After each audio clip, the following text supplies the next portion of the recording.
So guys, panibagong vlog na naman tayo. Tayo ay magluluto ng risotto. Ayan. Tapos meron tayong sibuyas, meron tayong red pepper, and meron tayong celery, at chorizo, and then prawn. Ayan, shrimp. And also, of course, chorizo rice. Ito siya, chorizo rice. Kailangan natin yan. And nilalagyan ko siya ng white wine. Ayan, may white wine tayo dyan. Ayan.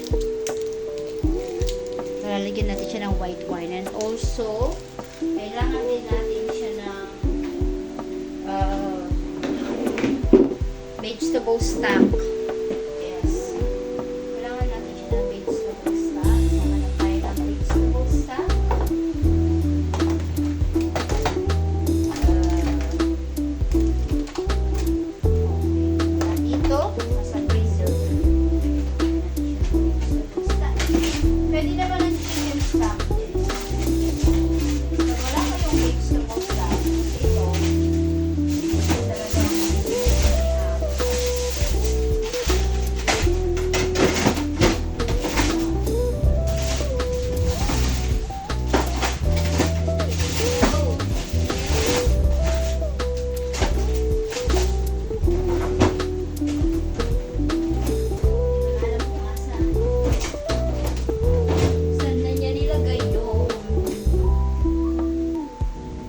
So, ito na siya. Ayan, lalagay ko na siya dito kasi ano siya, 1 liter and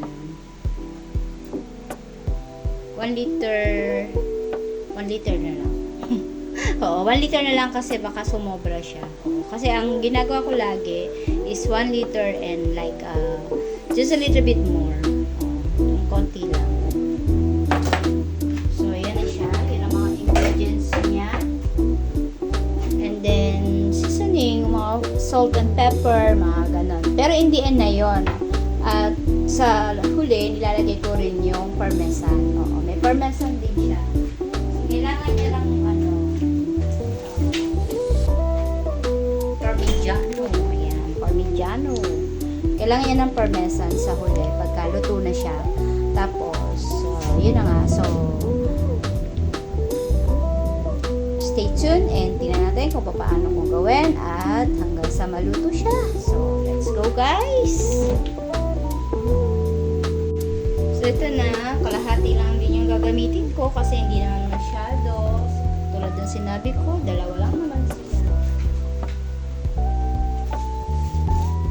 So, ilalagay ko sa compost yung ganito kasi iniipot talaga namin yan ng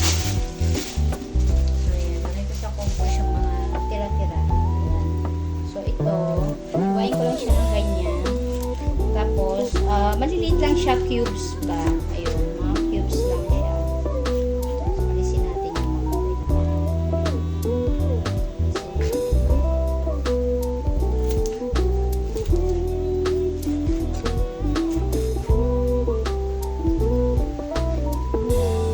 iwain ko lang siya ng mga pa-cubes.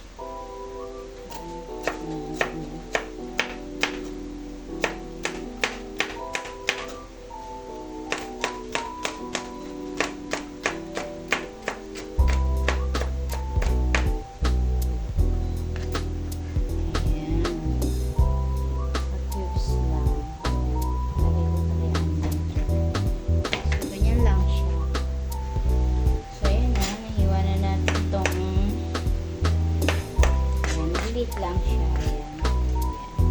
Then, sunod na natin yung sibuyas.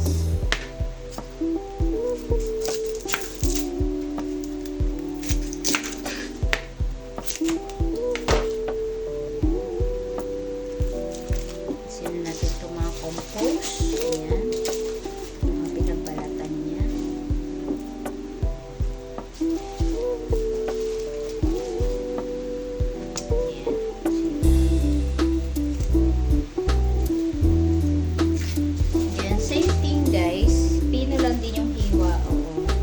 chop lang din ang hiwa ng sibuyas.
walang stock. Dali natin back. Para the next cooking, gamit pa natin. Hugasan mo. Kasi yung red pepper na hugasan ko na yung black pepper. Yung celery isa. Sinunod natin yung mga tubig. Fill natin ng konti para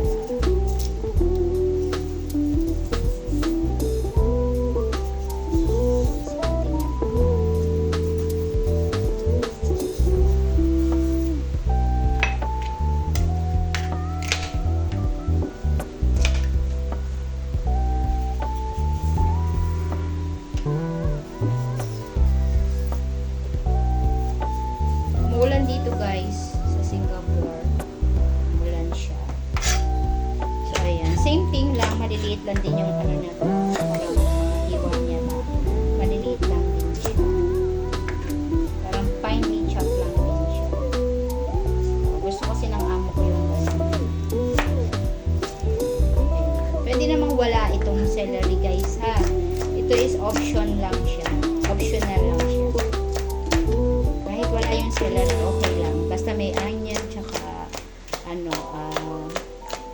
red pepper. Yun, magkakwa na yan, dalawa na yan. Pero itong celery, parang nagpapasarap lang din siya kasi. Oo. Kaya optional siya. Na-try na kasi namin, kaya pagka gumagawa kami, ganyan na talaga. Minsan yung amo ko ang nagluluto. Minsan ako. Kasi mahilig din magluto yung amo ko babae. Hindi lang ako nagluluto sa kusina. Amo ko. Amo ko din. Pag siya magluluto, hindi ko siya pinapakailangan. Kasi gusto niya magluto. Meron kaming Wednesday, Thursday, mga ganun. May date kung sino magluluto. Ganun.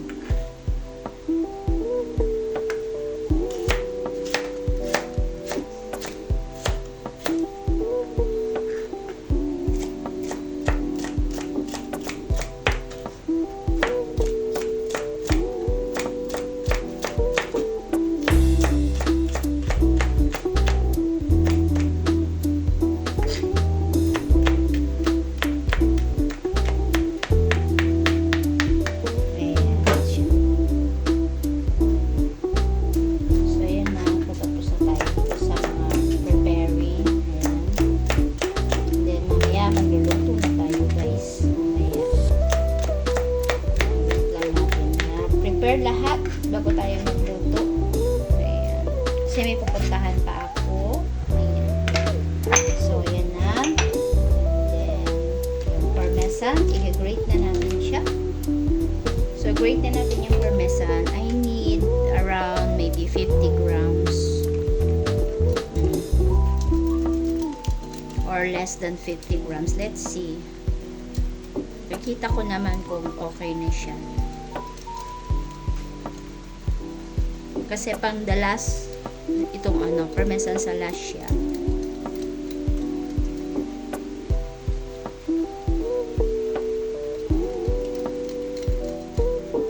Ayan, pwede na yan. 40 grams. Ayan, less than 50. Ayan, pwede na yan guys. So, sabi na natin. Kasi, lalagay ko muna siya sa fridge. Ayan, alam niyo na ang cheese. Dapat na sa fridge muna. So, ayan. So, lahat na naka-prepare. Ayan, nakalahat na. Tapos, ang prawns. Ayan, dinidefrost ko na yung stream. Ayan, yung prawns. Ayan. So, ayan na yan, guys. So, wait lang sa pagluto. Abangan. Wait lang. Diyan lang kayo, guys. Huwag kayong aalis. Huwag kayong tatalon.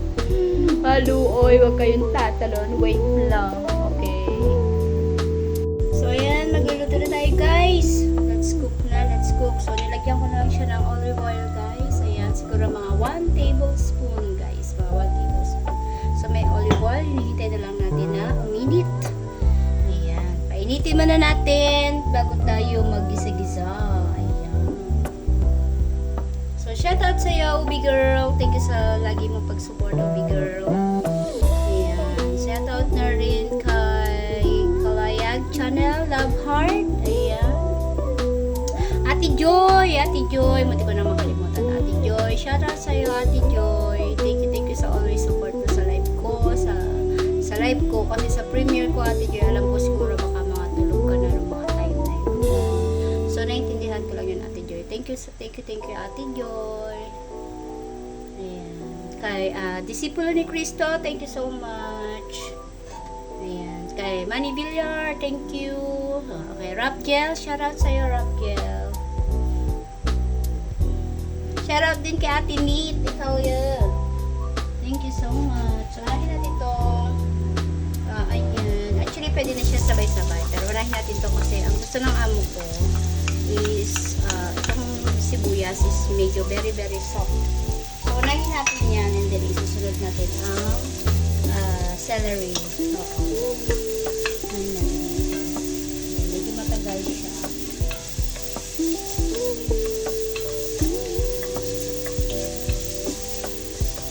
Medyo matagal itong kanya nito. So, unahin muna natin. Sunod natin ang celery. After.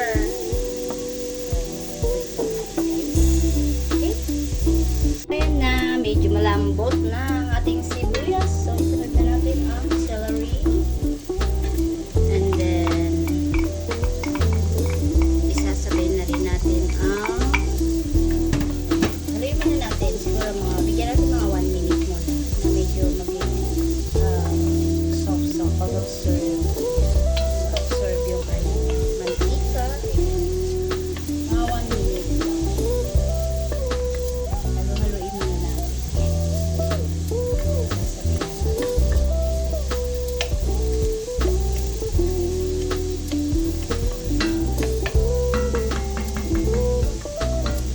Yan. Sandali lang.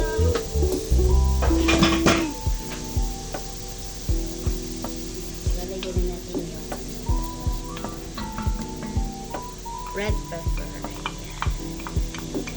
Ayan.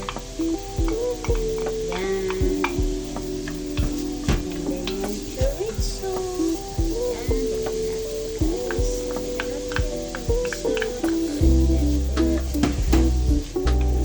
So, ano lang to? Haluhaluin natin. Kailangan, huwag natin iiwanan yung niluluto pag ganito. Kasi hindi masarap pag nasunog na yung mga sibuyas, yung haluhaluin lang yan hanggang sa maging soft. Everything is soft. Ayan. Pagka nakikita nyo na yung red pepper na medyo talagang na siya, di ba yung parang kamati siya, parang medyo very soft na siya. Ayun. So, pwede na natin ilagay yung rice.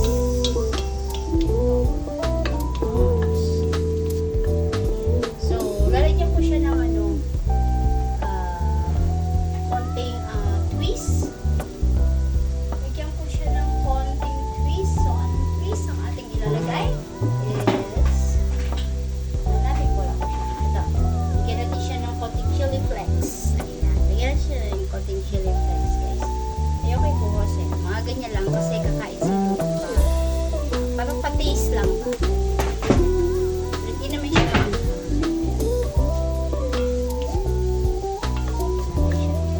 Twist. So, hanggang sa maging soft lang yan, guys. Ayan. So, wait na lang natin hanggang sa maging soft.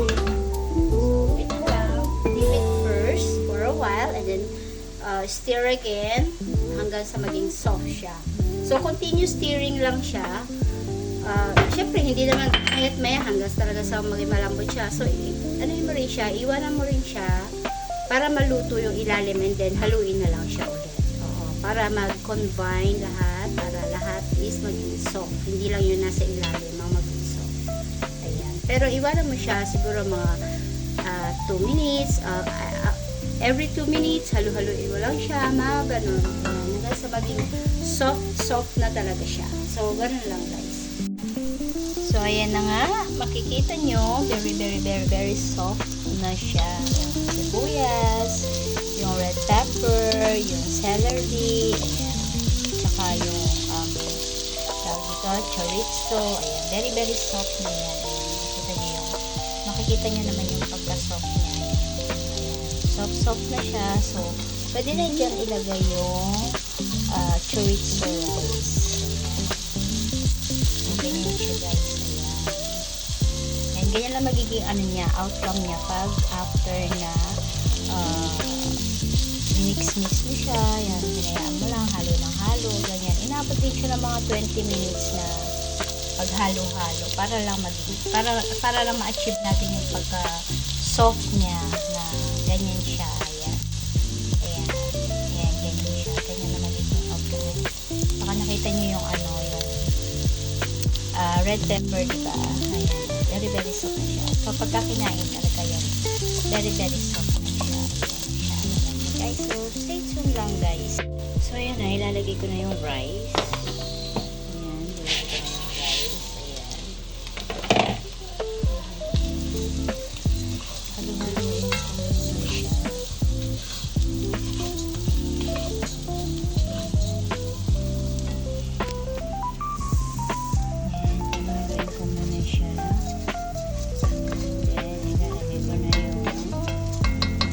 White wine. Ayan. Ito na yung white wine. Ayan. Ayan, lulutuin ko muna siya sa white wine ng mga ilang minuto. Ayan.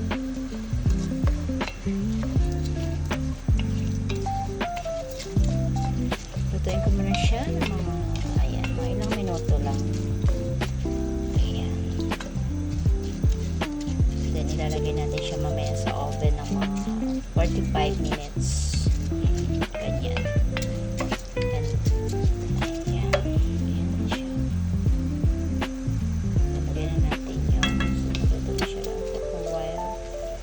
Ayan, luto na natin siya sa while. Then, lagyan na natin yung stock. Ito na yung stock. So, ito na siya. 1 liter. Ayan.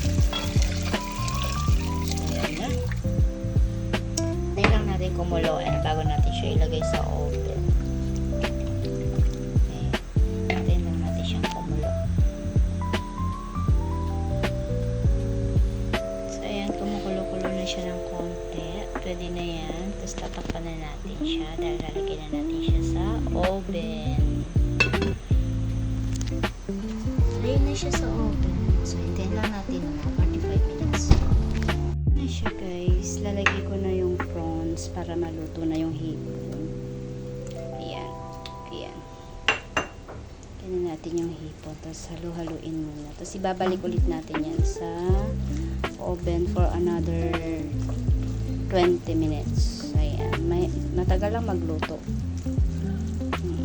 Ayan. Halo-haluin mo lang para maluto yung prawns. Ayan. So babalik natin yan sa oven. Ayan, luto na siya. Lalagay ko na yung parmesan for the last yan. Last na ingredients natin is ang parmesan, guys. Ayan, yan ang mas lalong magpapasarap sa risotto. Ayan, halu-haluin na lang.